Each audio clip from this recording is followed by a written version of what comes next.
Thank you, honourable members. Please take your seats.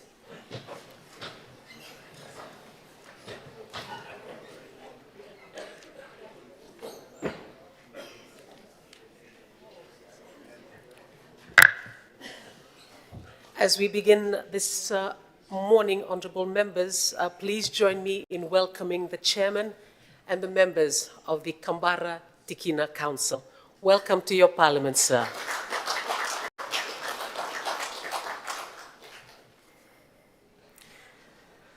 On to our next oral question, I invite the Honourable Ali Kimbia to ask his question. Madam Deputy Speaker, I rise to ask question 248 of 2025 under my name, and the question is directed to the Minister for Justice and Acting Attorney General. Can the Minister inform Parliament on the status of pending applications for the Justice of Peace appointment? Thank you. Thank you. I give the floor to the Honourable Minister for Justice, Nasser. Madam Speaker, I rise to respond to the question raised by Honourable Ali Kimbia on the status of the pending application for appointment of Justice of Peace. As of today, Fiji has a total of 673 Justices of Peace. Between January 2025 and the 31st of July of this year, the Ministry of Justice has received 80 applications for JP appointments. There will be a swearing in the month of December for about 30 other new JPs. Given the important role JPs play in supporting the justice system, serving the communities, it is essential that we conduct a thorough and transparent vetting process. This process naturally requires time to ensure all applicants meet the required standards of integrity, competence, and community standing.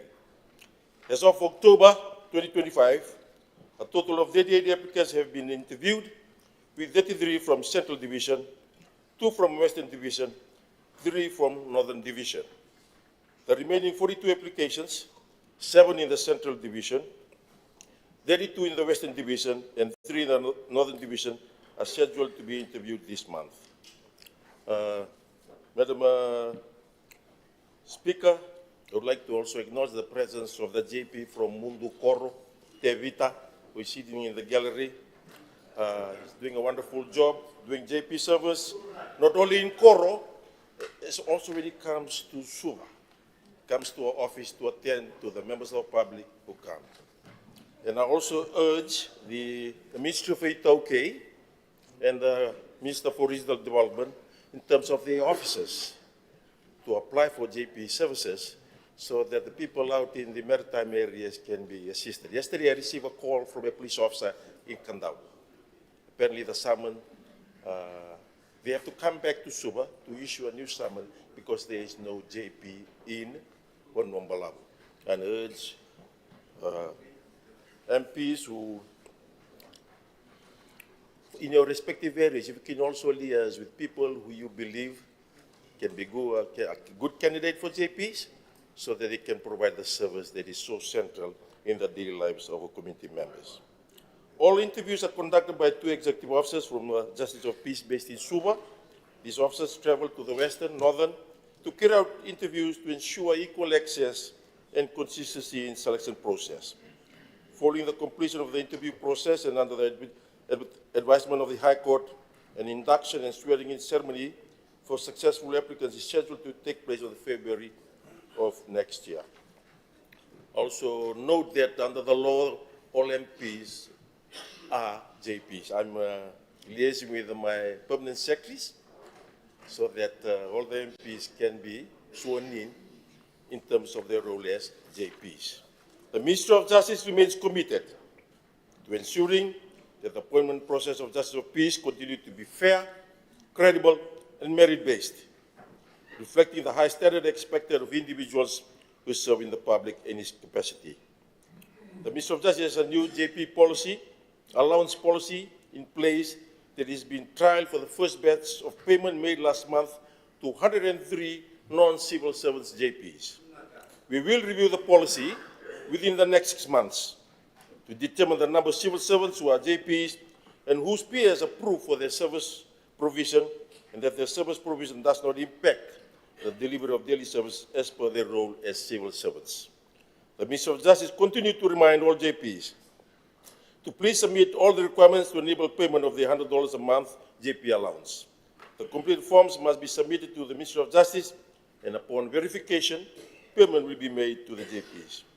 We continue to impress upon all JPs that they must act with integrity, fairness, justice, and within the rule of law for the critical community service that they provide. In the last parliamentary session, Honorable Maharaj asked about the context of the JPs. It's already on the website. All you have to do, click to www.justice.gov.fg. It will indicate the JP, where they're located, and in what division. Thank you, Madam Speaker. Thank you, Honourable Minister. Honourable Pramila first, and then Honourable Koya. Thank you very much, Honourable Kumar. Thank you, Madam Deputy Speaker. We do understand that the JPs provide a very important service to our citizens, and Minister has just stated that anyone who is interested can make an application. I would like to ask the Minister whether he's conducted any assessment done to establish the total number of JPs needed in the country. Just like in Parliament, we know exactly how many MPs are needed. So similarly, have you conducted any assessment? Do you have a figure to say that these are the number of JPs we need in the country? Thank you. Thank you. You have the floor, Honourable Minister. Thank you, Madam Speaker. The data speaks for itself. Number of JPs in Western, Maritime, and of course, if there are more JPs and there are applications from within that locality, applications will not be granted. It's on the need-to-know basis. Right now, we're trying to focus on the rural areas.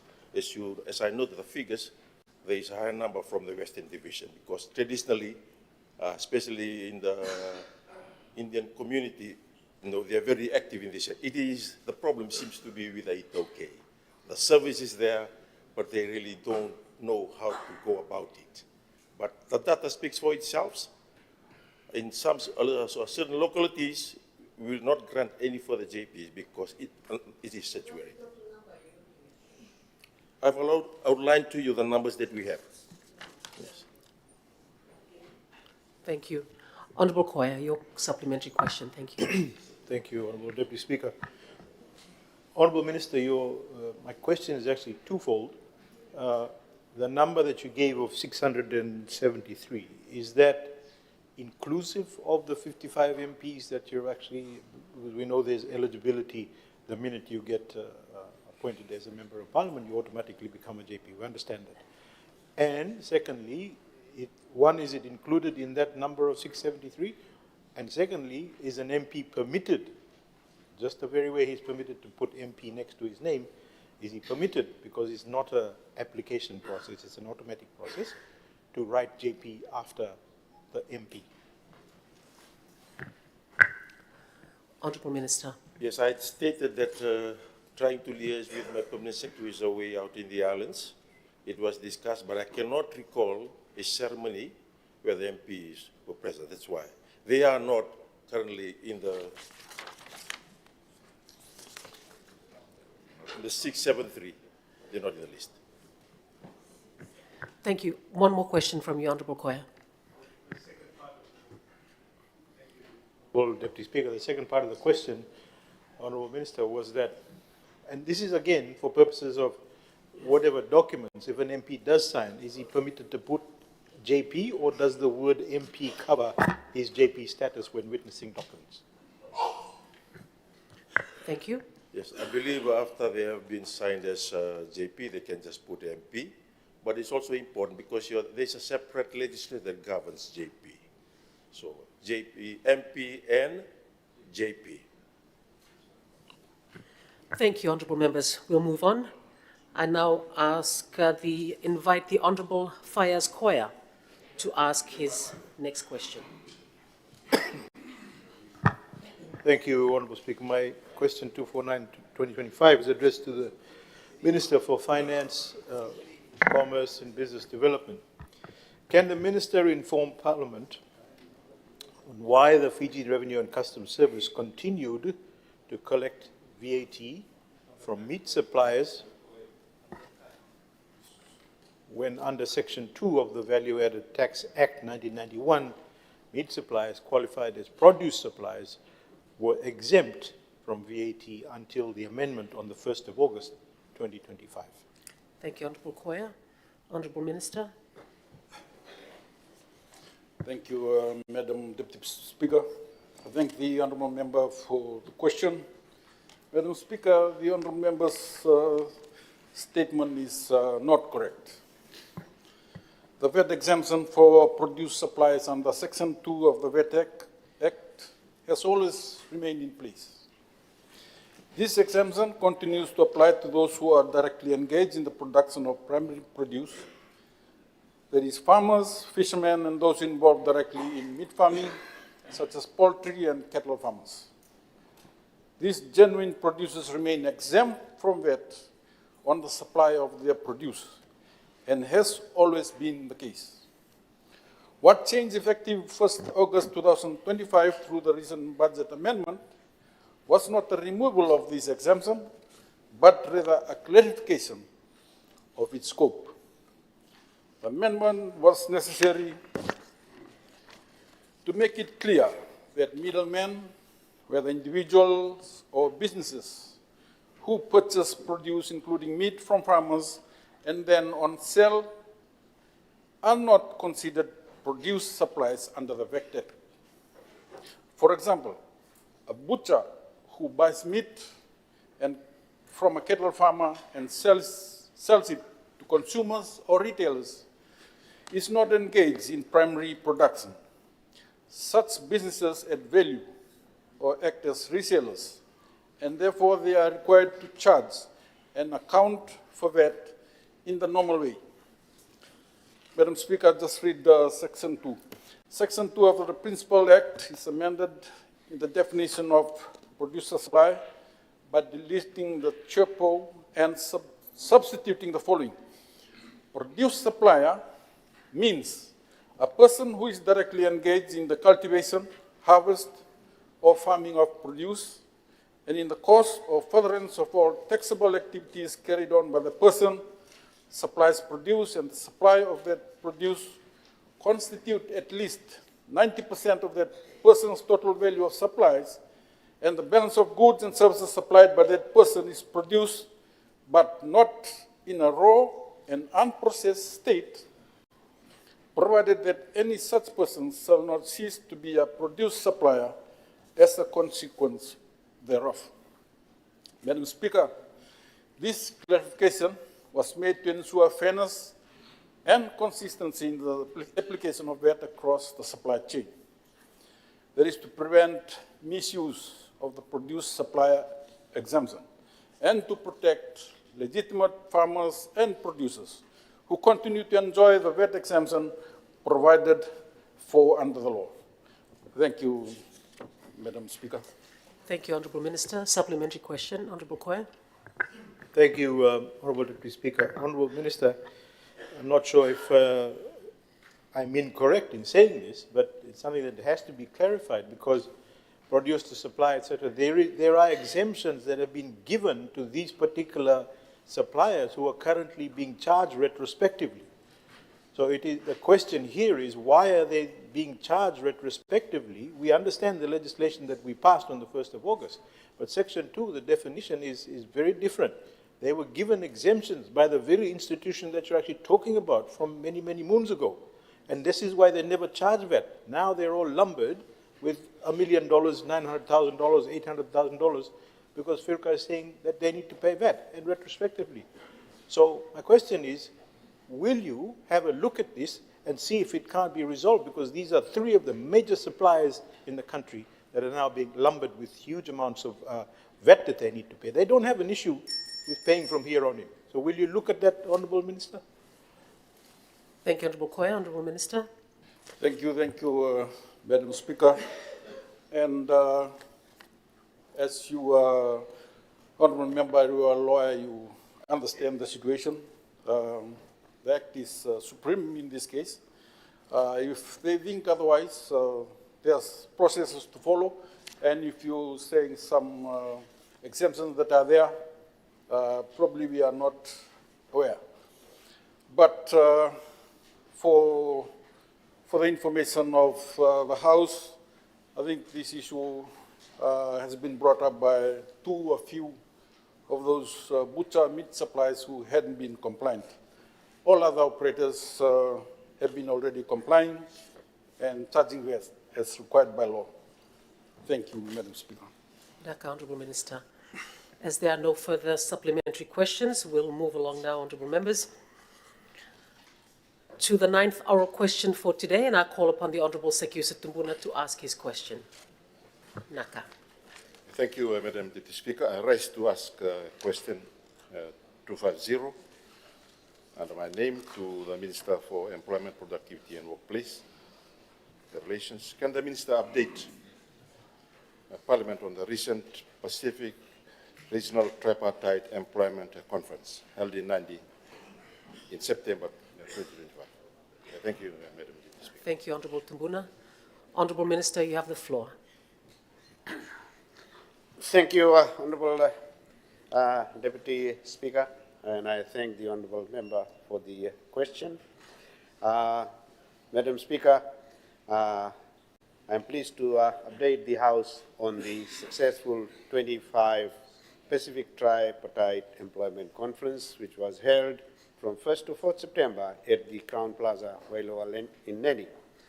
Madam Deputy Speaker, first and foremost, I wish to sincerely acknowledge and thank the Honourable Prime Minister for graciously officiating this high-level event, which showcased Fiji's strong leadership and steadfast commitment to promoting decent work, social dialogue, and regional cooperation across the Pacific.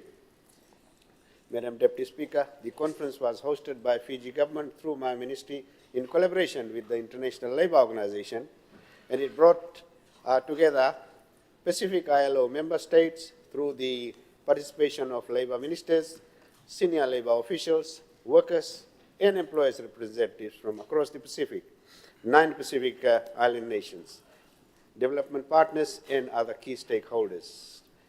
Madam Deputy Speaker, the conference themed Designing for Disruption, Conference on Decent Work, Climate Change and Security, celebrating 50 years of ILO in the Pacific, provided a vital platform for governments, employers, and workers' organizations to come together and discuss key regional labor challenges, share best practices, and develop strategies to promote decent work, fair employment practices, and workplace resilience across the Pacific.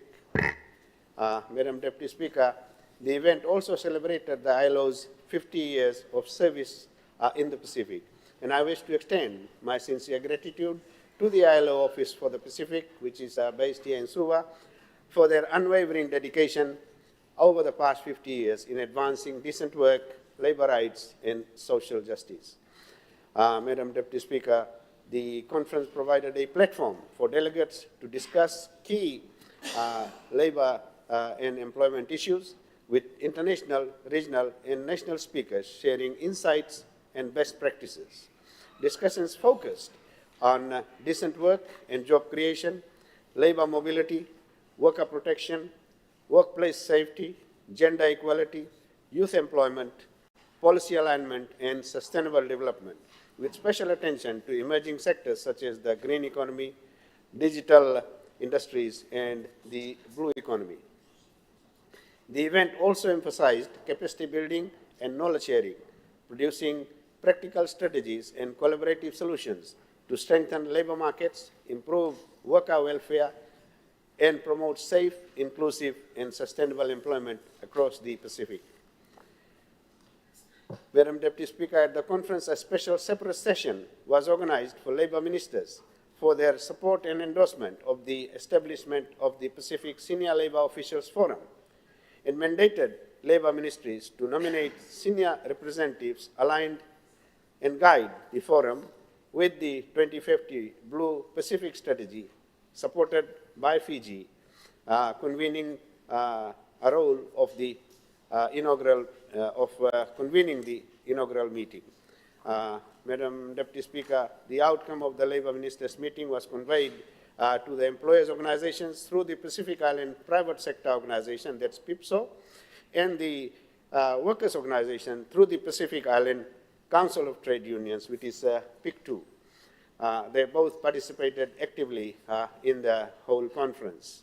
Madam Deputy Speaker, following the endorsement of the Pacific Tripartite members, the regional conference resolution and the outcome adopted at the conference has committed as follows. To the establishment of a Labour Ministers meeting as an annual regional gathering recognizing under the Pacific Islands Forum architecture, to the establishment of the Senior Labour Officials Working Group and Talanoa Forum, and to the establishment of the Enabling Secretariat support of the Pacific Island Forum Secretariat. Madam Deputy Speaker, following the conference, the Ministry promptly communicated the resolution and outcome of the conference to the Honourable Prime Minister, who presented them at the Pacific Islands Forum meeting, which was held in the Solomon Islands in the second week of September, to form part of the PIF's regional review architecture. Madam Deputy Speaker, this also formed part of the communique to the other Pacific Island states, and the Honourable Prime Minister was supported by the Pacific Island leaders at the PIF's meeting. Madam Deputy Speaker, again, I wish to sincerely thank the Honourable Prime Minister as the head of the government for his support on this milestone achievement, as well as other Pacific Island leaders for their commitment towards decent work and social justice in the Pacific. This will also assist us in strengthening tripartism in the entire Pacific SIDS. Madam Deputy Speaker, the conference not only endorsed the resolution of the key outcomes, but also marked Fiji's efforts to strengthen regional cooperation. Fiji has taken the initiative to pursue proposed bilateral partnerships with 3 Pacific Island countries to provide technical assistance on labor standards, occupational health and safety, workers' compensation, mediation, and productivity enhancement. Madam Deputy Speaker, my ministry will continue to work closely with our tripartite partners and regional counterparts to implement the Employment Conference resolution and outcome and align it to the relevant Sustainable Development Goals and the ILO Decent Work Agenda. I thank you, Madam Deputy Speaker. Thank you, Honourable Minister. Are there any supplementary questions for the Honourable Minister? I take it there are none. Thank you. We'll continue on to our next oral question. I now call upon the Honourable Vijay Nath to ask the next question. Thank you, Madam Deputy Speaker. Madam Deputy Speaker, I rise to ask question 215 to Honourable Minister for Land and Mineral Resources. Can the Honourable Minister update on the current legal and land right dispute between the government, the landowners, and the companies interested in restarting the mining operation in relations to the Mount Kasi exploration project? Thank you, Madam Speaker. Thank you, Honourable Nath. Honourable Minister, you have the floor. Thank you, Honourable Speaker, Honourable Madam Deputy Speaker. I updated this House in April on the progress of Mount Kasi operation. And I acknowledge the interest that this House has on the progress at Kasi, as well as the wider public interest that it generates. But I must reiterate to this House and also to the public that the Mount Kasi project currently is a mineral exploration project and is not a mining operation. Mr. Speaker, this license, or the SPL, was awarded to Watukola Gold Mine after a very competitive tender process in December of 2020. I'm not sure who it was from the other side of the House who was Minister for Lands at the time. It may have been the Honourable Usumati or the Honourable Koya, one of the two. But when I assumed office in 2022 and early 2023, before paying a visit to Mount Kasi to visit with the landowners, I reviewed the tender process just to make sure that everything has been ticked and all the boxes have attended to. It was my opinion and the opinion of those that were around me, that everything that needed to be attended to had been attended to by the committee that assisted the minister in providing the award. And further to that, so the rights to undertake the mineral exploration within the Mount Kasi prospect was granted to Watukola Gold Mine under SPL number 1519 on the 20th of June 2024, and SPL is for a period of 3 years. Now, Madam Deputy Speaker, in relation to the dispute, I can confirm that for the past 16 months, the VGML was unable to commence its proposed exploration work. The delay was due to some opposition that was evident on the ground with some members of the landowning unit, and they have been lobbying. It's common knowledge that they've been lobbying for a company of their preference, a company that also had applied in the tender process in 2020. Now, we've held a series of meetings. I myself have held, was part of a few meetings with the landowning unit in the past 16 months. And I am pleased, Madam Deputy Speaker, to update Parliament today on the significant and positive development that has happened very recently. The ministry, as we've always made sure was our posture in attempting to resolve conflict or conflict situations, we have continued to liaise, continued to talk to landowning units, to the landowning unit in Kasi, and that has culminated in a very significant ceremony that I myself have attended in the last 2 months in the village of Ndawara, where the chiefs were present, the landowning unit was present, the Turan Matangali of Nabito Kaki was also present, and we exchanged what is traditionally the approach that we usually take to make sure that we resolve conflicts. We take it that the gestures that we had afforded the landowning units and them to government as goodwill of the development plans that government and the landowning unit will be able to go forward with together during the exploration process and hopefully in the mining phase of it.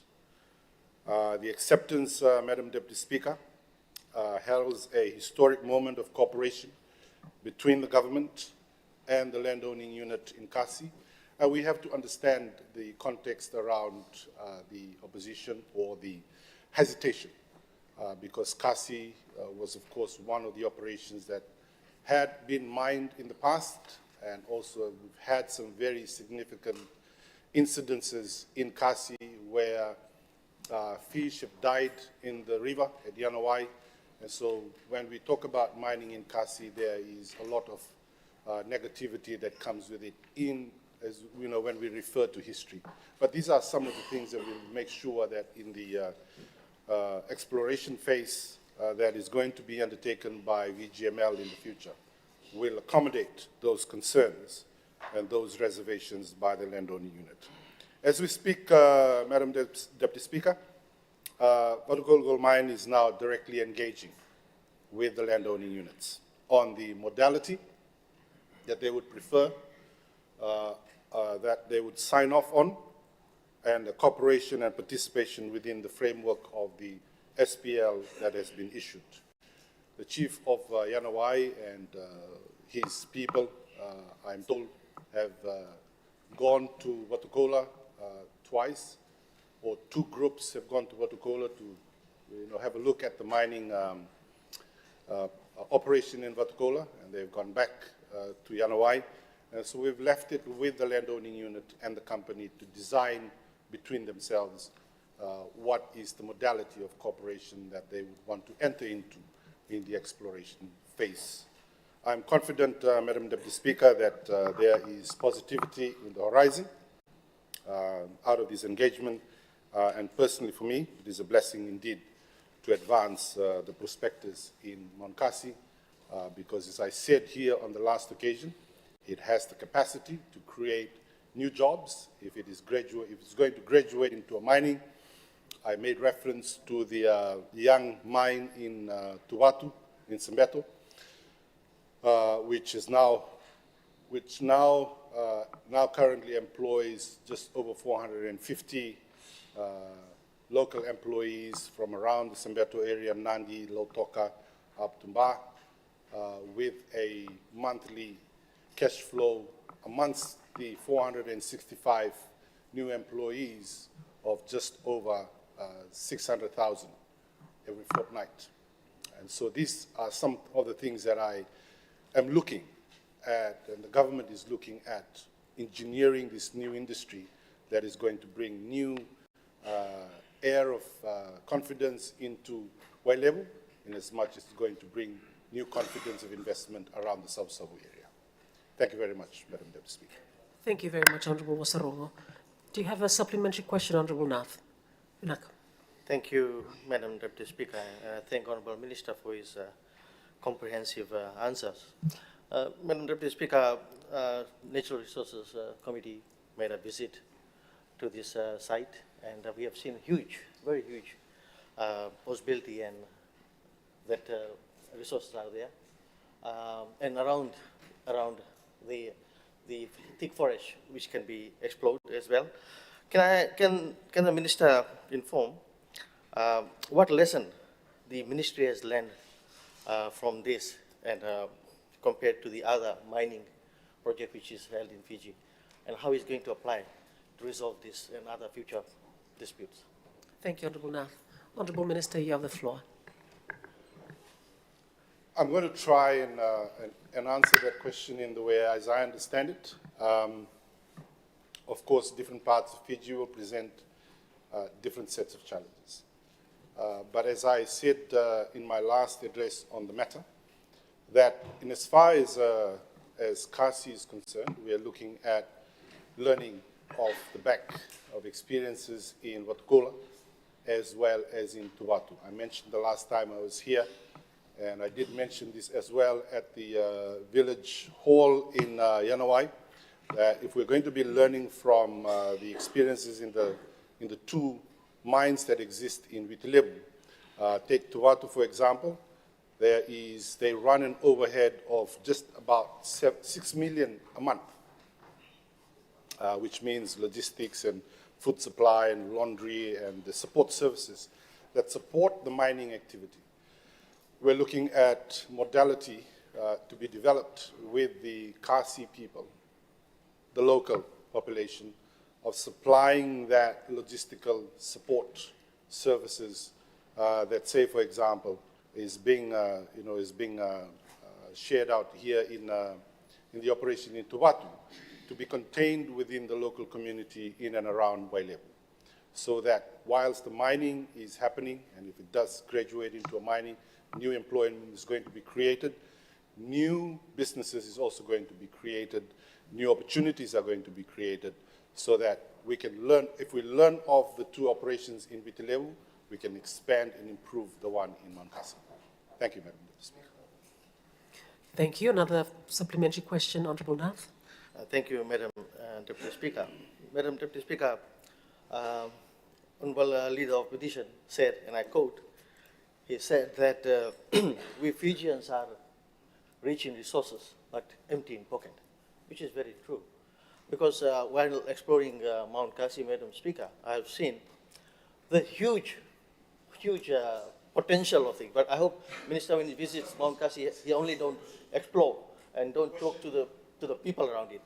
But how you going to, how other resources can be used, how the other part of the land can be utilized, that can be also taught, Madam Speaker. Are the ministry engaging in this kind of talks with with the people or not?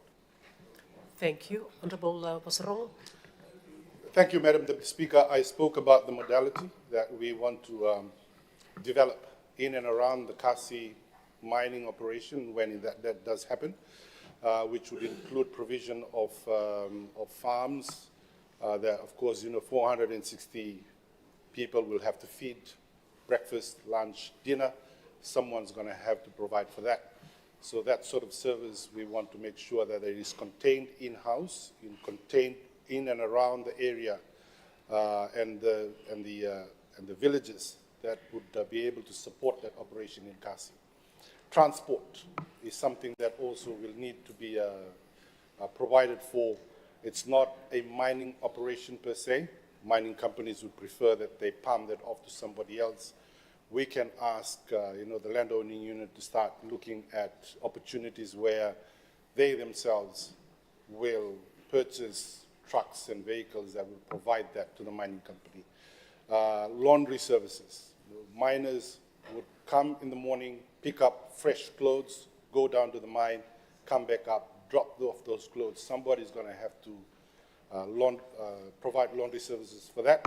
In Nandi, it's picked up from Tuatu, taken to a laundry service provider in Nandi town, then it's brought back afresh. In Kasi, I'd imagine it would be too far to be taken to Savu and brought back. So the creation of that service just close to the mine can be something that the Songo Marama of Yanawai would be able to look at, might be interested in looking at. So these sorts of modality we are looking at closely within the ministry so that we can support the ongoing discussion that is happening between the company and the land owning unit. The idea is, as quite rightly pointed out by the Honorable Kumar, is if we say to ourselves that we are resource rich, at some point that richness has got to translate into your bank account. And that's something that we want to make sure is going to happen in Kasi as we learn of the two operations here in Vitilevu. Thank you, Madam Deputy. Thank you, Honorable Bosarong Binaka. We will move on now. On to written questions. We have only one written question today, and I call on the Honorable Hemchand. Thank you, Madam Deputy Speaker. I rise to ask written question 252 of 2025. The question is to Minister for Education. Thank you. Honorable Minister. Thank you, Madam Speaker. I submit my response according to standing order. Thank you. Please hand your reply to the Secretary General.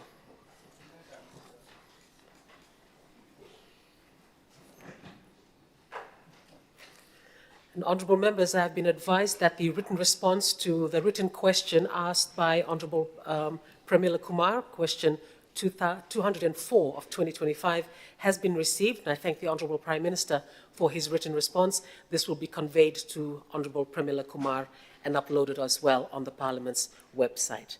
We thank you, honourable members. Secretary General.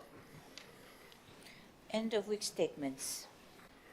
Honourable members, we have 4 end-of-week statements. Each member may speak for up to 10 minutes with a 10-minute response by the minister or ministers responsible for the subject matter of the member's speech. No seconder is required and there will be no other debate.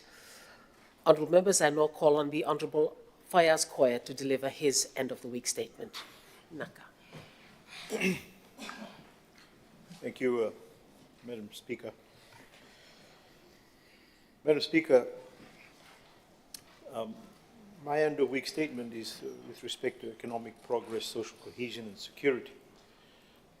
Now, let me just begin, Honourable Speaker, by saying when the coalition government took office in 2022, it inherited a nation that, despite global shocks of the pandemic, stood on firm economic foundations. There was stability, there was investor confidence, and a clear path to recovery. 3 years later, that foundation has been shaken. somewhat by indecision, inconsistency, etc. We've actually seen regression in the economy, Honorable Deputy Speaker.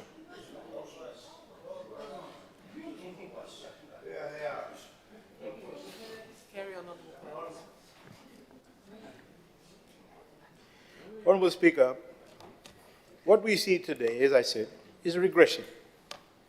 The cost of living has soared, investment confidence has actually declined,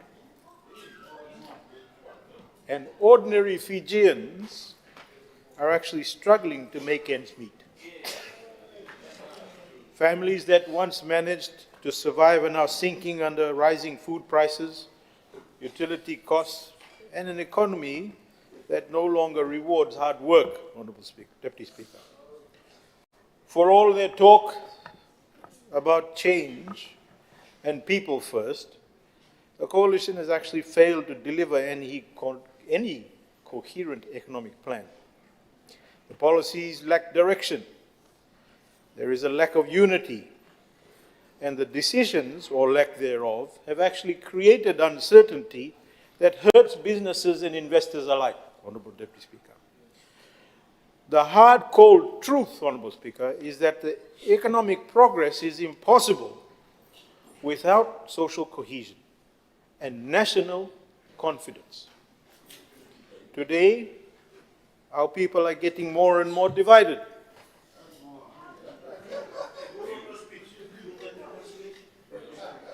Order, honourable members. Today, as I said, our people are getting more and more divided and our communities more uncertain, and our national unity has become more fragile than ever, Honorable Deputy Speaker.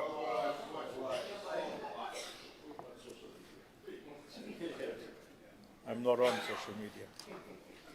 The government has spent more time blaming the past, blaming others, rather than actually building solutions, and more time in internal conflict than in national service, Honorable Deputy Speaker. Now, I just wanted to quickly just add to that particular portion. When you excessively and disingenuously blame a past government, it's actually a deflection of your current responsibilities, Honorable Deputy Speaker. This has actually eroded public trust and faith in you. You're actually suffering from a policy stalemate, and you do it time and time and again to try and win an argument rather than actually solve the problems. We have witnessed that right throughout our parliamentary sessions. It's back and forth. Don't try and win the argument. Solve the problem. Get on with it. Get on with the good governance that's needed. Scapegoats for you have become your inefficiencies. Honorable Deputy Speaker, Fiji cannot afford a government that governs through trial and error. We need a government that understands economic management, Honorable Deputy Speaker. We need a government that respects institutions, Honorable Deputy Speaker. We need a government that actually listens to the people, Honorable Speaker.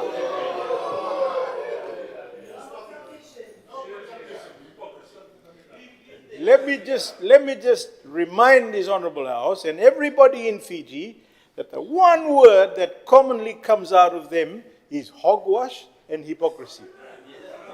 Honorable Speaker, that's okay, but they're not even creative enough to find another word, Honorable Deputy Speaker. Those two words came out of Honorable Johnny Osumate, yet they use it just like they use all the policies and everything that they've opened belonged to the previous government that was in place. And it reminds me, there you go. We're a lot going on and on every day. Honorable Deputy Speaker, let me just remind them of a very famous comic. It's actually the Phantom Comics. And there was a particular line that was used when in those Phantom Comics. It's called the ghost who walks. There's a ghost who walks around there, and that's the Fiji First government ghost that actually walks around there. That they're scared of still, even though it doesn't exist anymore, Honorable Deputy Speaker. Honorable Speaker, until all of these problems are resolved, loudly and firmly and fearlessly, for all the Fijian families, they will feel abandoned by this particular government, Deputy Speaker. Because while the coalition continues to stumble on a daily basis, the opposition remains ready to assist at any time with purpose and with unity and with a vision grounded in real progress, Honorable Deputy Speaker. Over the past years, and I'll give credit where credit is due, over the past 8 years, Fiji's economic trajectory has been marked by promise, potential. But now, sadly, Honorable Deputy Speaker, it's marked by uncertainty.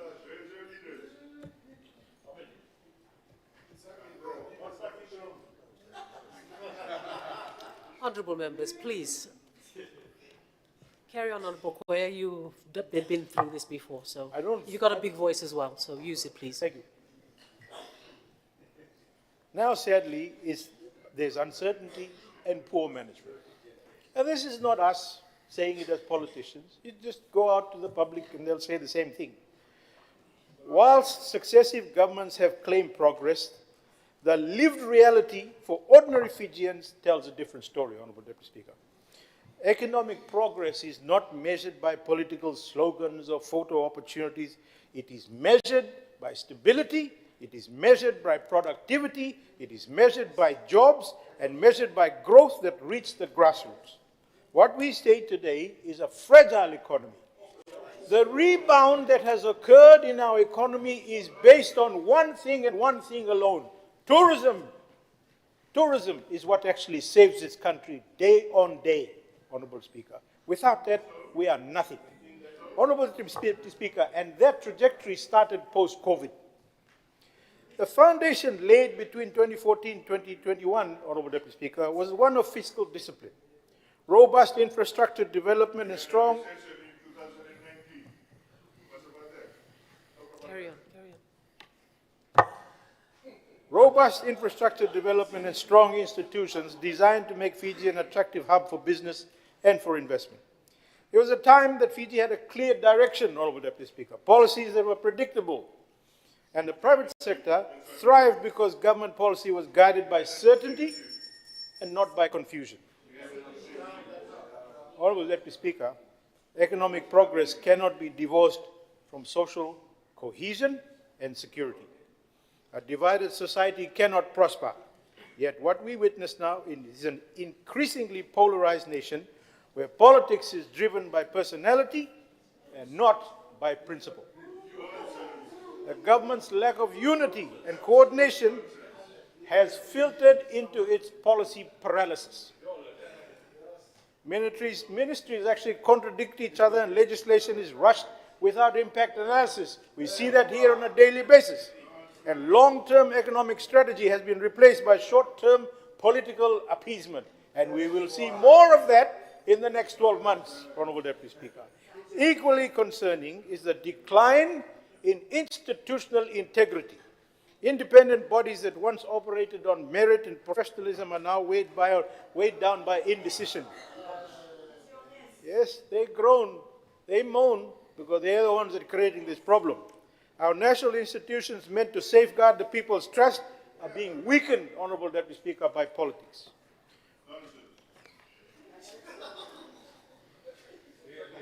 Honourable Deputy Speaker, security too extends beyond policing our streets. It's about securing our economy. It's about securing our social fabric. True national security lies in ensuring food security, energy security, job security. When people are economically stable, socially united and trust their government, a nation becomes secure from within. It's actually time to try and restore the confidence. They have 12 months to try and restore some confidence. There's an investment pipeline that was spoken of, which is everybody's waiting for it to be opened completely so that we can actually see the benefit.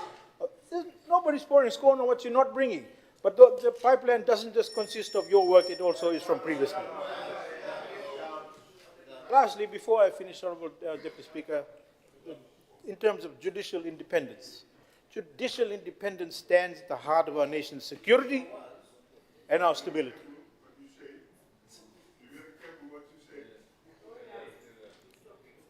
Carry on, Honourable Koya, your time is running out. Thank you. Judicial independence stands at the heart of our nation's security and our stability. That is something that must be paramount, whether you're on this side or on that side of the House. And I'm glad there's agreement. There's agreement. That is the cornerstone of our future. Investors, once justice prevails, contracts will be honored, rights will be protected, people will look at the institution and say, yes, I can do business in Fiji. A strong and independent judiciary is not merely a legal safeguard, it is an economic and a social stabilizer, Honorable Deputy Speaker. Honorable Deputy Speaker, for Fiji's long-term peace and prosperity, it must depend on the judiciary heavily. It must be respected, it must be insulated from all politics. Because justice that must be guaranteed as a security for the people. Honorable Deputy Speaker, I know I have very little time. You have run out of time, Honorable Koya. Just to finish off, to round off, Honorable Deputy Speaker, the three things that I spoke of, economic progress, social cohesion and security, these are the cornerstones of any developing country. I don't pour scorn on what has been done in the last 3 years, but please remember, this is our country. It's not just your country. This is our country.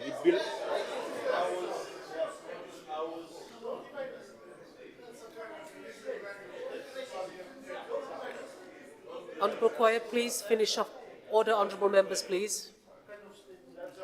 You are 2 minutes over. When I say our, I mean all of us. Every Fijian. Please remember, every Fijian looks up to you, and every Fijian requires economic progress, requires social cohesion, requires security, and requires us to be an undivided nation for us to be able to present to the rest of the world how good we are and what we can do, which they know about, Honorable Deputy Speaker.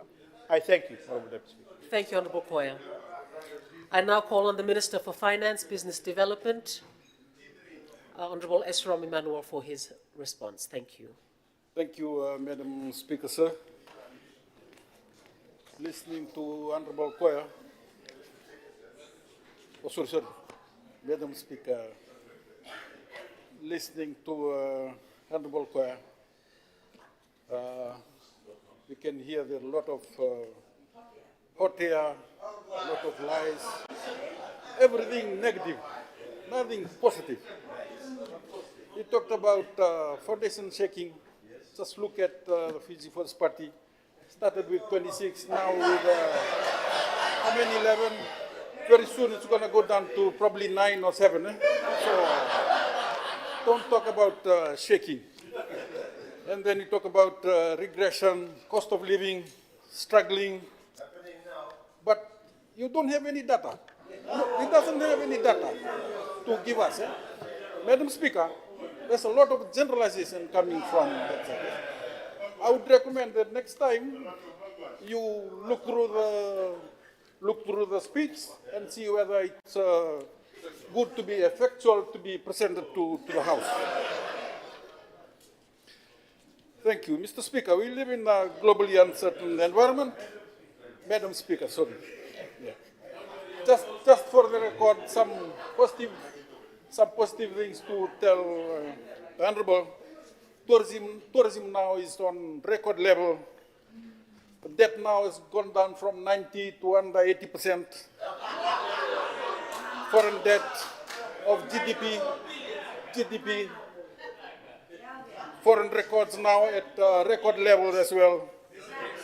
Growth projections over 3 years, and it's going to be there for consecutive years. And we have 6.1 billion investment pipeline from 3 billion that you have. So take those into consideration here. Mr. Speaker, we live in a global, Madam Speaker, uncertain environment. Nations are grappling with conflicts, trade war amongst major economies has changed the global trading landscape. And on the domestic front, Madam Speaker, we have our own challenges. As a small island developing economy, our vulnerability to climate change and natural disasters have increased. The restructuring of our labor market, in our key neighboring partners have seen a major loss of people and skills out of Fiji to these countries. We have limited fiscal space. We started with limited fiscal space, constraints by the massive debt built up from the previous government. Madam Speaker, when the government took office in December 2022, we inherited our economy weakened by years of reckless economic management and borrowing, which of course was compounded by the pandemic-induced economic and fiscal crisis. Infrastructure had been neglected. The health system was in distress. Our water system was in crisis. And our communities were confronting growing social issues, including the rising drug-related problems and spread of HIV. It was there from your time. Mr. Speaker, the new government took decisive steps to stabilize the economy and public finances. Our focus has been to rebuild confidence, restore sustainability, protect the most vulnerable, and lay a foundation for long-term growth as articulated by the National Development Plan. As I mentioned before, we brought down the debt to GDP ratio from 90%. The Honorable Leader of Opposition laughing there. From 90, when we came to government, now it's under 80%. And we'll continue on this path to reduce those rates.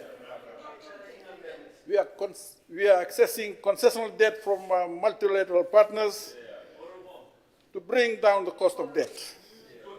We have maintained the low interest rate to support the private sector.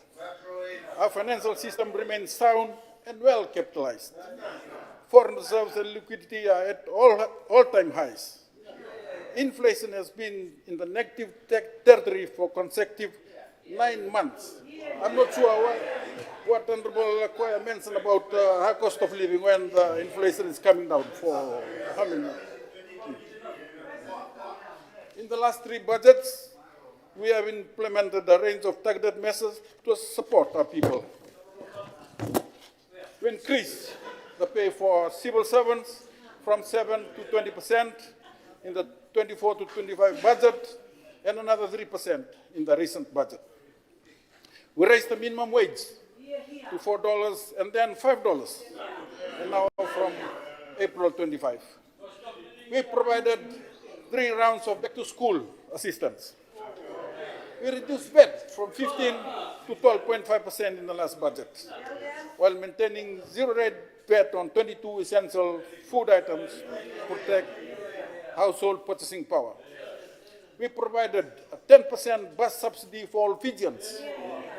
We increased social welfare by 15% and 25% for those over the age of 70 years.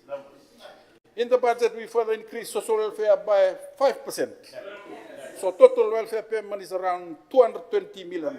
So we care for the welfare of our people.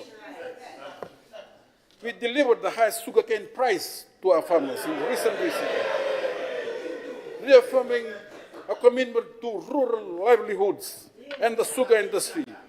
2024 season was around $101.13, and 2023 was paid $105.08. So those are 2 consecutive years of cane price over $100. We wrote off 650 million of TELS debt for 53,000 students and replaced the loan scheme with a targeted full scholarship scheme. We increased our funding to the health sector, Water Authority of Fiji, roads, rural development, and social service. Mr. Speaker, Madam Speaker, these are not short-term fixes.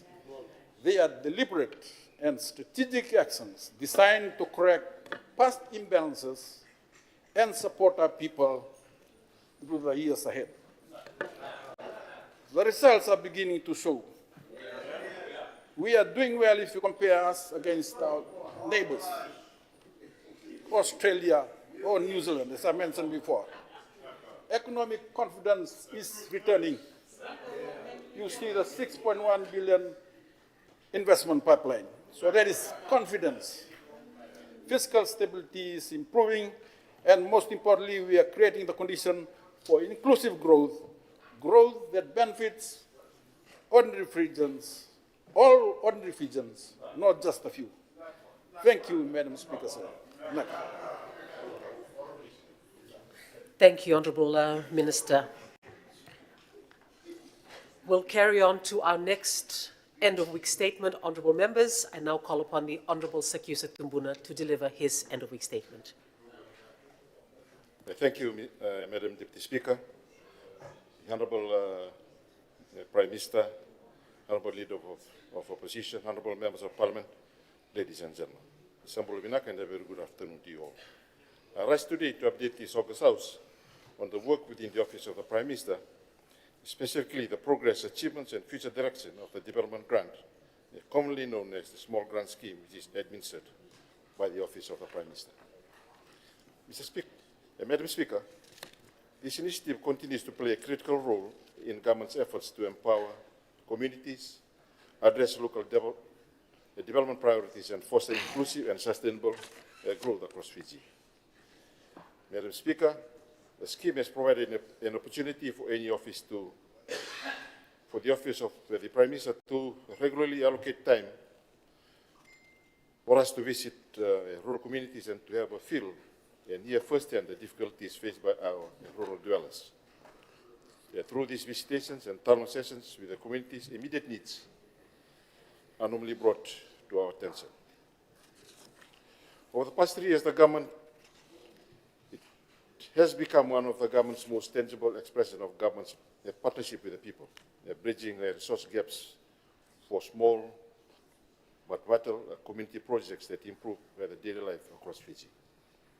Madam Speaker, the program is designed to provide targeted financial assistance for community-based schools and institutional projects that directly improve their livelihoods and strengthen service delivery and promote economic empowerment. Since its inception, the scheme has operated under one clear principle, that development must be people-centered and driven by the needs of the communities themselves. Madam Speaker, between 2023 and 2025, a total of 5 million was allocated under the Small Grants Scheme. During this period, the Office of the Prime Minister successfully implemented 184 projects across all 4 divisions, benefiting over 2,000 livelihoods nationwide. They are as follows: Central Division, 94 projects with a total investment of 1,741,000. Eastern Division, 86 projects with a tune of 763,000. Northern Division, 31 projects with a value of 917,000. And Western Division, 23 projects with a sum of 1 million. These figures reflect an equitable distribution of development support throughout the country.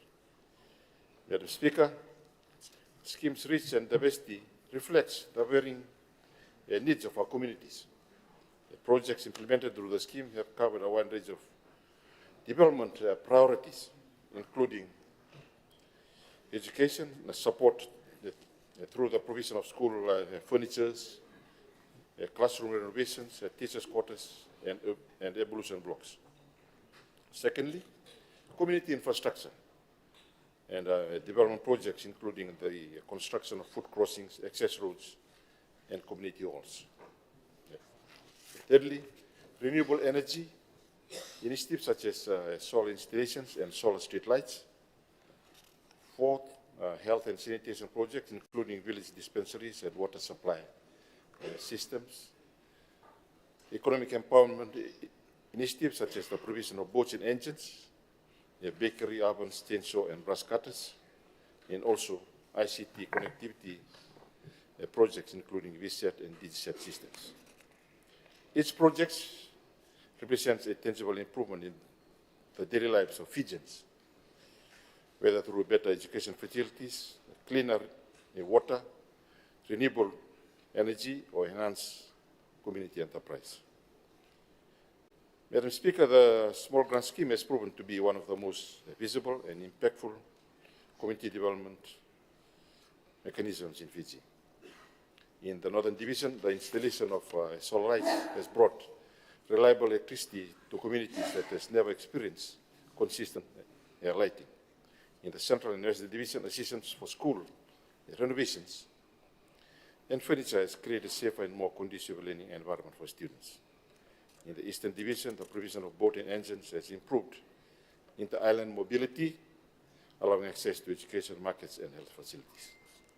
This may appear small through the lens of mega development initiatives, but their social and economic effects in the communities are immense. These projects have a profound impact, improving access to basic services, enhancing livelihoods, and fostering community resilience. Many rural communities that once lacked clean water or reliable power now enjoy facilities that uplift their quality of life and support local economic growth.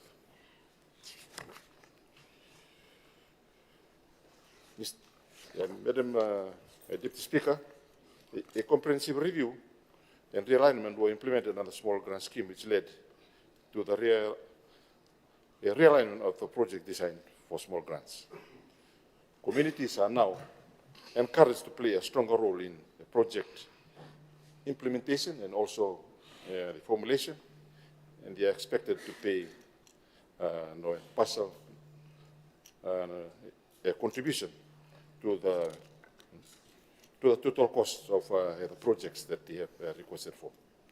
This shift also supports a broader principle that development must be a partnership between the communities and, of course, the government. What are some of the challenges?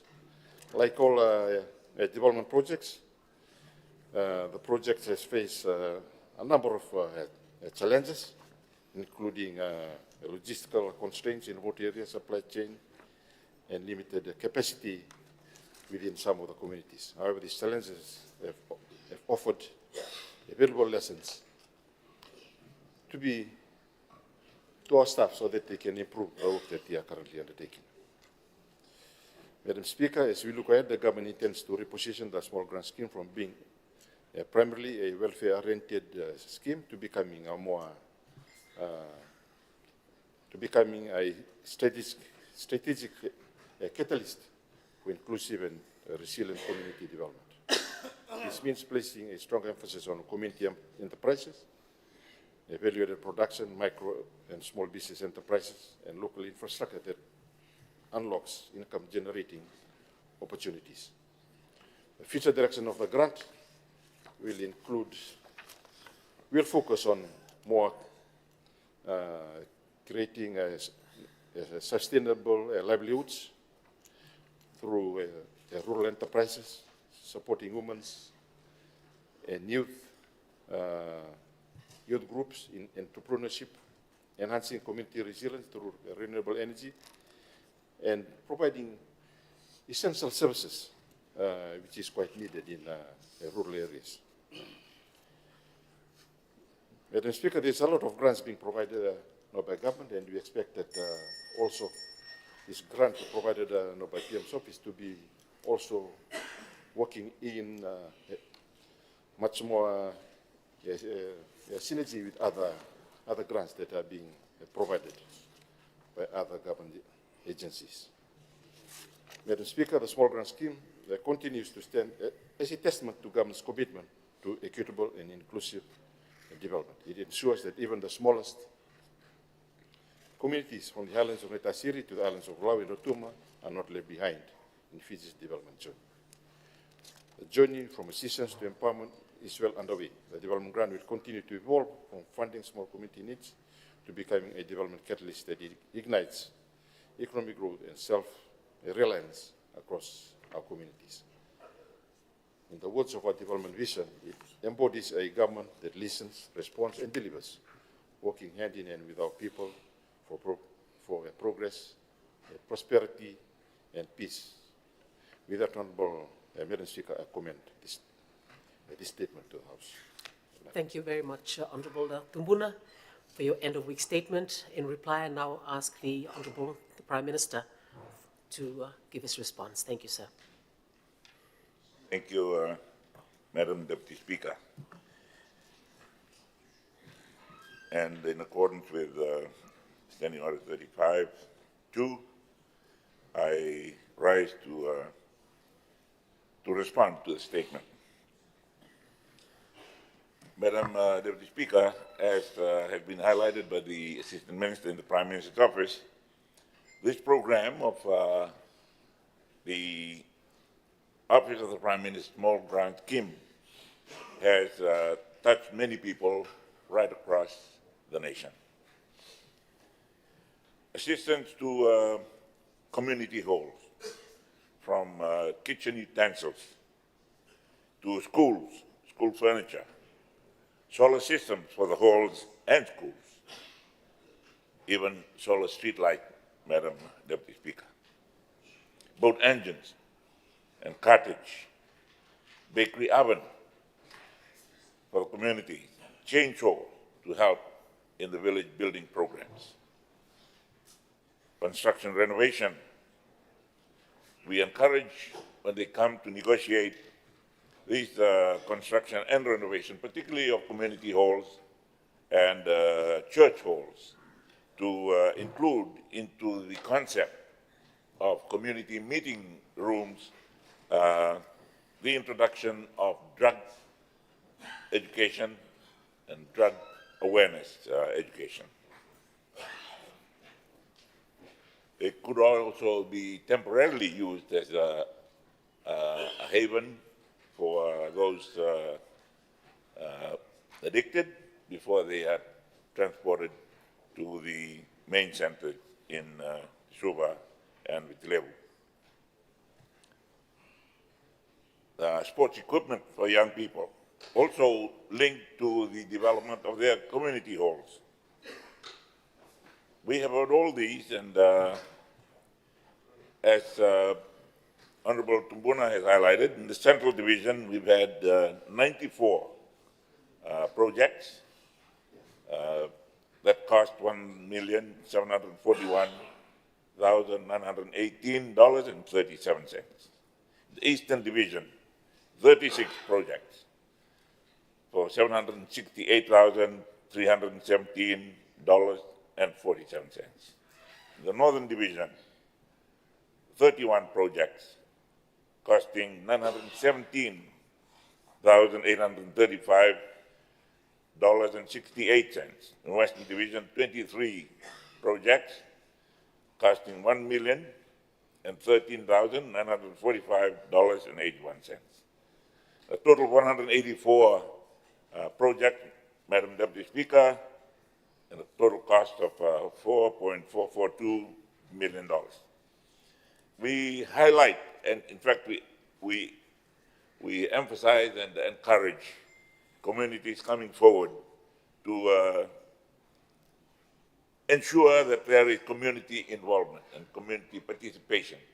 So the program works best as a cooperative effort between the Prime Minister's office or government and the communities. There are assistance also that go out to infrastructure around the village or in the villages, culvert and foot crossings, land preparation, water meter projects, and so on.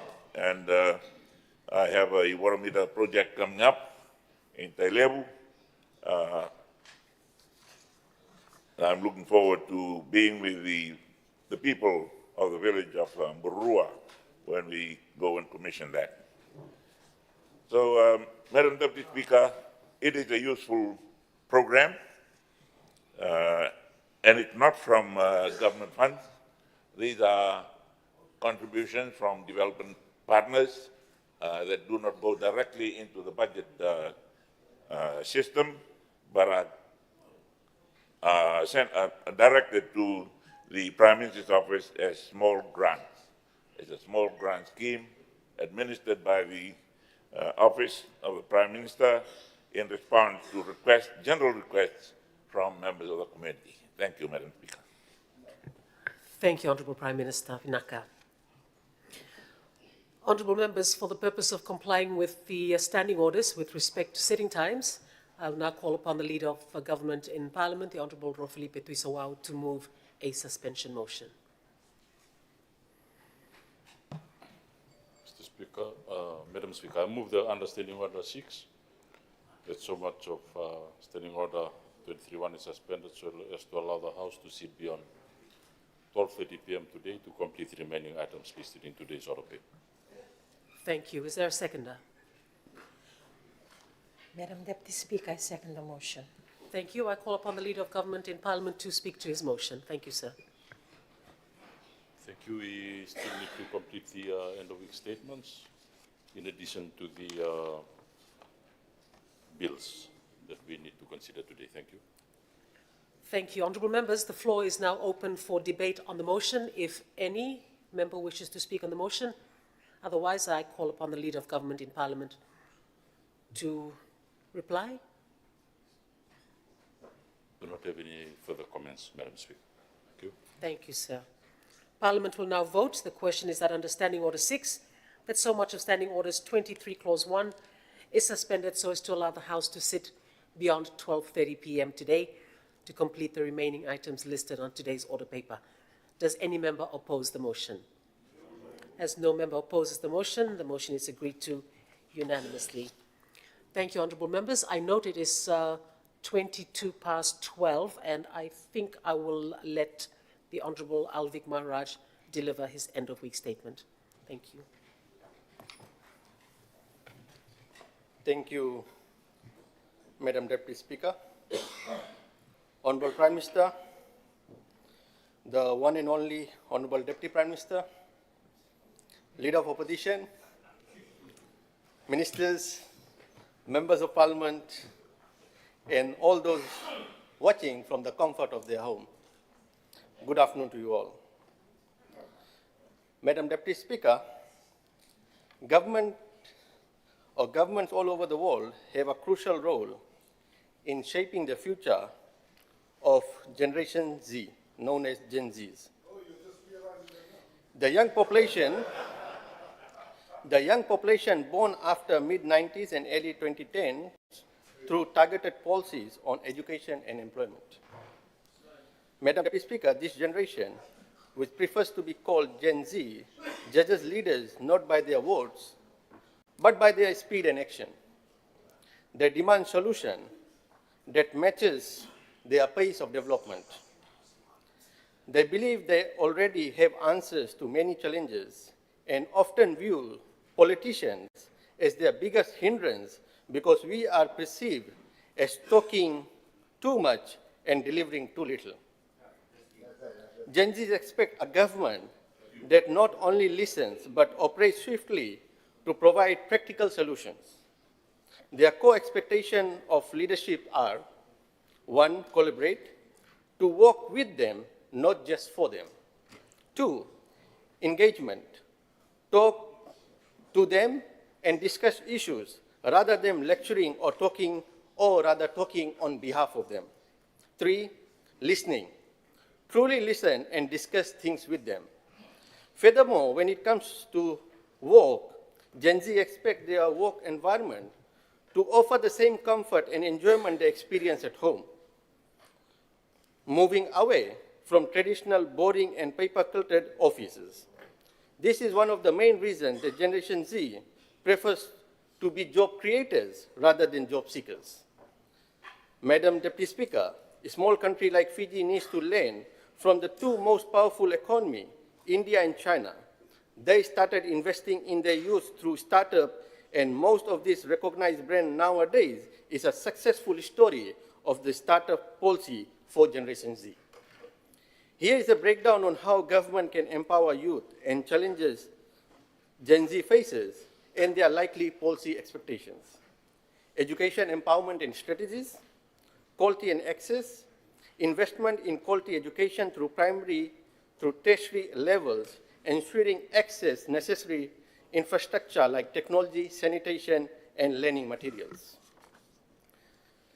Skill-based curriculum, reform curricula to focus on the future-proof skills like digital literacy, critical thinking, problem solving, and emotional intelligence, moving beyond purely abstract to theoretical knowledge. Talent development. Support the nurturing of diverse talents such as art, technical, tech, entrepreneurship, trades, rather than focusing solely on traditional profession known as white-collar job. Digital infrastructure.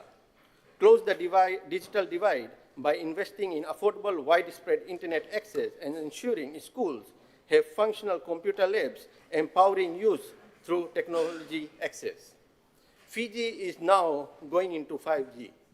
Gen Z expect us to be starting off with 6G, as other countries have already started with. Career readiness integration. Incorporate career exploration, mentorship program, internship, and job shadowing into the educational pathway to ease transition from school to work.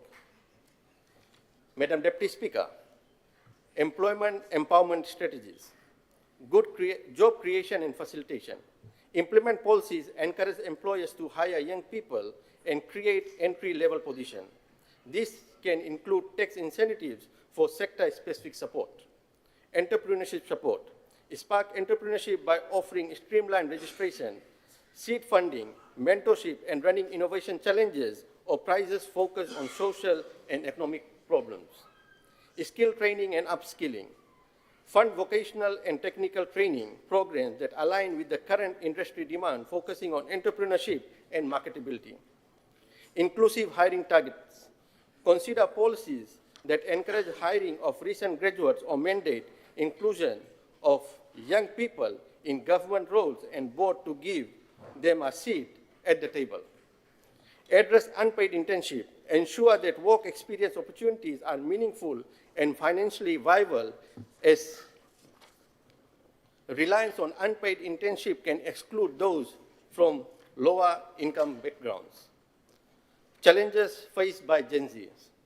Gen Z is a unique profile shaped by digital age, economic instability, and global crisis. Economic insecurity. Facing high inflation cost of living pressures, concerns about student loan debt, where applicable, and future ownership. Thanks for bringing that up, Honorable. Now let me elaborate on that. If somebody wants to convert their scholarship to payment to clear off their bonds, or from bonds to payment, let's say, for example, if that person was supposedly the entire process for the scholarship was $50,000, and he has to save a bond of 3 years. If he wants to pay that $50,000, there is a 50% penalty on that $50,000. So the student now has to pay $75,000. Where did that come from? This is not free education. At least during the TELS under the previous administration, students, they had to pay at most 1.5% to pay off the loan. And if that loan was paid within the first year, there was a 50% reduction. So if you owed 50,000, you only had to pay 25,000. Not like what this government is doing. You take 50,000, but end up paying 75,000 if you want to convert bonds into payments. Where is free education? Madam Deputy Speaker, I have a letter under the letterhead of tails and toppers stating the facts, and it can be tabled in the parliament to show what this government is doing. This is one of the reasons, Madam Deputy Speaker, this is one of the reasons why the youths of PEP opt to differ from this politician sitting here. That's why there is a drift. As I said, do what Gen Z wants you to do. Don't start doing things that you think that is appropriate for them. That's why they are being divided. Madam Deputy Speaker, mental health crisis. High reported level of stress, anxiety, and depression, often fueled by constant news consumption and social media pressures. Workplace transition. Difficulties translating in theoretical education into practical job skills. High demand of meaningful work, work-life balances, and purpose-driven employers, which not all job markets currently provide. Give them a target and a timeline, they will fulfill it. Whether they actually fulfill it from 8:30 to 4:30 or within an hour. That's what the Gen Z wants. Access and equity, concerns over healthcare access and affordability, high awareness on the personal experience with racial and social inequalities, digital overload. While digital natives, they often feel overwhelmed with the constant flow of information and may struggle with maintaining focus or balancing online versus in-person engagement. Gen Z policy expectation at the national level, Madam Deputy Speaker. Gen Z tends to be pragmatic, purpose-driven, and has a strong belief that the government should play an active role in solving major societal problems. Focus on economic stability and affordability. Policies addressing the cost of living, housing affordability, access to the affordable health care. Strong employment policies that ensure decent jobs with fair compensation and opportunities for the career advancement. How can we achieve this, Madam Speaker, when the World Bank just today released that Fiji is growing somewhere at close to around 3%, when it should be growing at around 5.7%. We left Fiji at the fifth fastest growing economy in this world. This government has taken it down to 3%, and now World Bank is advocating this particular government that you need to increase the economic growth if you want to see prosperity for our younger generation, Madam Speaker. Health and mental health prioritization, Madam Speaker. National policies that mandate our heavily subsidized, accessible, and confidential mental health support in school, universities, and workplace. Reduce stigma around mental health issues in public disclosure and policy. To conclude, Madam Speaker, climate action and sustainability. Addressing climate change, as they often report high levels of climate anxiety, they expect accountability from our leaders and business. As I stated earlier, EFL is one of the cases. Madam Speaker, equity and inclusion, stronger national commitment on racial, religion, and gender equality. They expect this to be reflected in educational system and employment practices. And finally, Madam Speaker, civic engagement and transparency. Opportunities for the meaningful participation in policy making. They want a voice and expect transparency and accountability from the governing bodies, especially this government, Madam Speaker. Education policies and emphasize civic culture and financial literacy, Speaker. Madam Deputy Speaker, thank you for this time. Vinata. Thank you very much, Honorable Alvik Maharaj.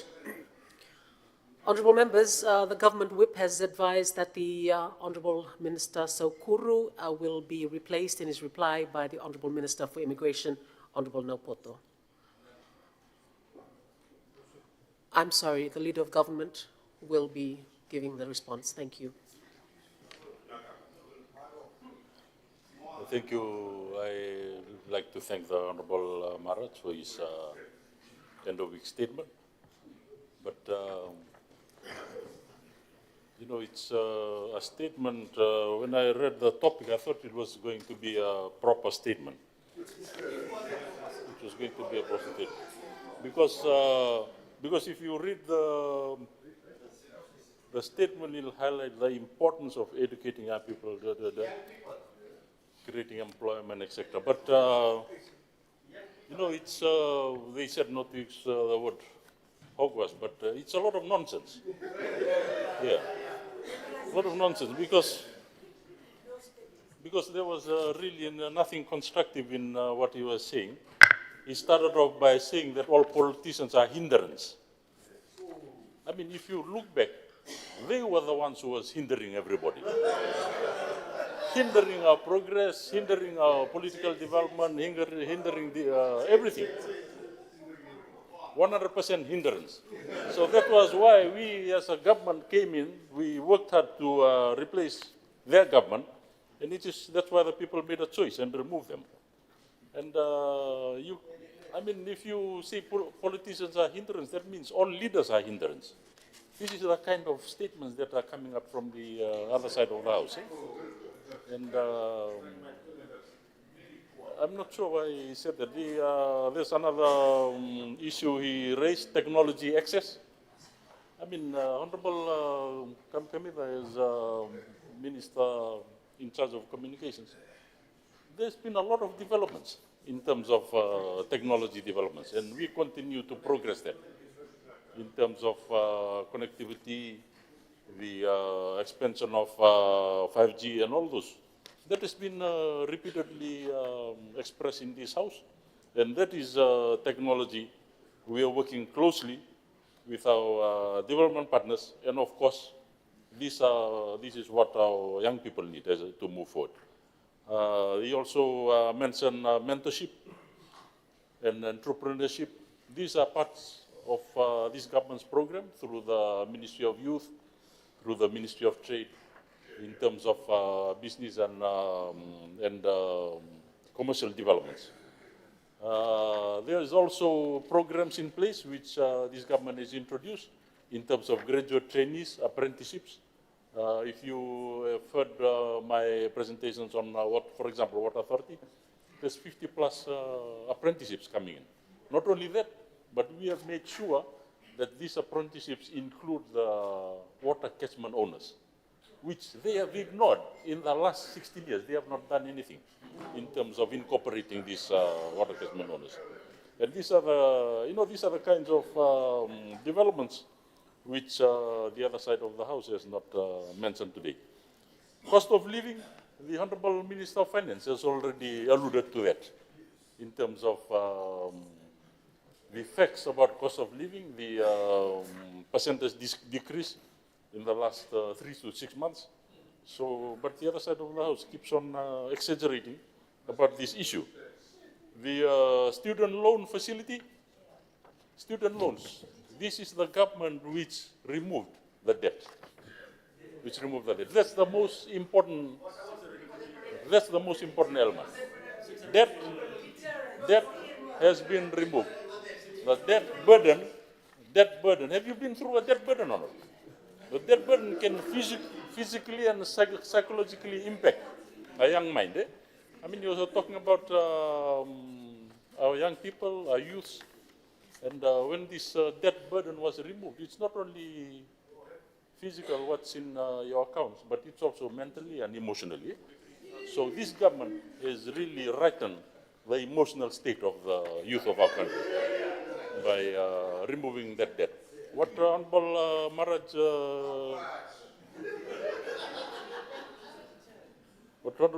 Maharaj has mentioned is the mechanics of it. For example, those who leave Fiji, they still need to, because they haven't served their bond, they still need to pay that.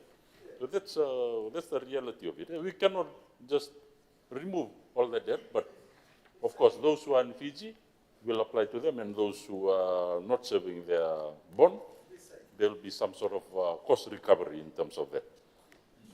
He had also mentioned healthcare. You know, I mean, I know there's a lot of things have been said about our healthcare, but this government has made huge steps in ensuring that there is a future plan, not only a plan, but a future funding plan for CWM moving forward. And this is in association or in partnership with the Australian government moving forward, not only the refurbishment of the current hospital, but also the establishment of a new general referral hospital. And those are major steps moving forward, apart from the facility we are working on with the Indian government in terms of, I think, cardiac specialty hospital. So these are not things which should be dismissed, but in addition to that, there are various other plans. And, you know, when we plan, we also incorporate the financial plan. Eh? That's the most important thing when we move forward. So it's not only health, but also roads, water, etc. As we move forward. Eh? And, you know, I was, you know, using Honorable Usamate's words, not hogwash, but he introduced us to another very famous word, flabbergasted. You know? We were absolutely flabbergasted today when Honorable Maharaj stated that under the Fiji First, it was the fastest growing economy in the world. The fastest. I mean, I'm just flabbergasted. Flabbergasted, yeah. Because I know there are other fastest growing economies in the world, not Fiji, under Fiji First. So whether, again, a lot of what we heard today, it just factually, it cannot be verified, unverified. So this is a characteristic. I mean, Honorable Ketan Lal is not here. He's the chief of unverified pronouncements. So as we move forward, let's appreciate what has been done, the positives which have been done. I know it's a hard battle in terms of social media, in terms of getting things across. But if we look at the reality of the situation, 90% or 95% is positive in the last 3 or 4 years. Very positive. But the 5% which is negative, that's been blown out of proportion by guys such as you. You know, you and Honorable Ketan Lal. You know, let's just be realistic. There's a lot of issues and instability and issues of underdevelopment, etc., faced around the world. But if you look at Fiji, if you look at the developments, I mean, thank you to you. We build on, I'm not dismissing anything which is done by the last government. We build, as a responsible government, we build on those successes. We build on it rather than dismiss it. And that's the key thing. And as we move forward, let's work together. Let's work together. Cut out the social media comments. Cut out that, because it exaggerates a really small negative thing, and it exaggerates like the whole government is collapsing. It's not collapsing. Nothing is collapsing. Everything is moving forward. We are observing the rule of law, and let's work together in that regard. And I think once, as we move forward, and I wish you well in your, quest to form a political party. It's good. As a democracy, it's good. Please try to form the political party as soon as possible. Honorable Prime Minister might call the election before the end of this year. So form it quickly. Thank you. Thank you very much, Honorable Rofilipe Tuisawau, for that reply. Honorable members, while you're all smiling and laughing, I think it's time to have a break. We will suspend proceedings for lunch and Parliament will resume at 2:30. Vinasaka.